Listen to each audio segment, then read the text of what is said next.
Pemirsa, Anwar Usman diberhentikan sebagai Ketua Mahkamah Konstitusi, sementara itu MKMK juga memutuskan 9 hakim konstitusi telah melanggar dalam laporan dugaan pelanggaran kode etik. Putusan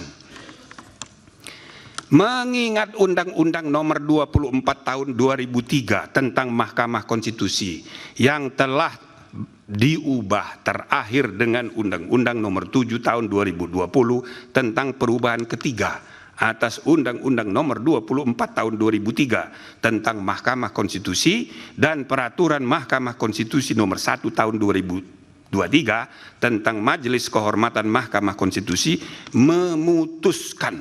menyatakan hakim terlapor terbukti melakukan pelanggaran berat terhadap kode etik dan perilaku hakim konstitusi sebagaimana tertuang dalam Sabta Karsa Utama, prinsip ketidakberpihakan, prinsip integritas, prinsip kecakapan dan kesetaraan, prinsip independensi, dan prinsip kepantasan dan kesopanan.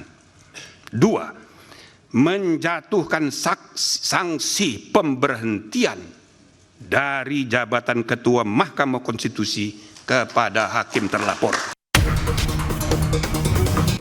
Secara mengejutkan, Mahkamah Kehormatan MK memberhentikan Anwar Usman sebagai Ketua Mahkamah Konstitusi. Putusan pemecatan langsung dibacakan oleh Ketua Majelis Kehormatan MK, Jimli Asyidik, di Gedung MK, Jakarta Pusat.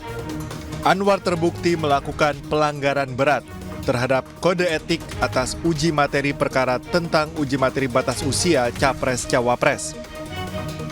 Buntut pelanggaran ini, Anwar tidak berhak untuk mencalonkan diri atau dicalonkan sebagai pimpinan MK sampai masa jabatannya sebagai hakim konstitusi berakhir. Dalam putusannya, MKMK juga memerintahkan Wakil Ketua MK memimpin penyelenggaraan pemilihan pimpinan MK yang baru dalam waktu 24 jam. Sementara itu, 9 hakim konstitusi terbukti melanggar etik terkait putusan syarat batas usia minimal Capres-Cawapres. Majelis Kehormatan Mahkamah Konstitusi menjatuhkan sanksi teguran secara kolektif terhadap 9 hakim MK tersebut.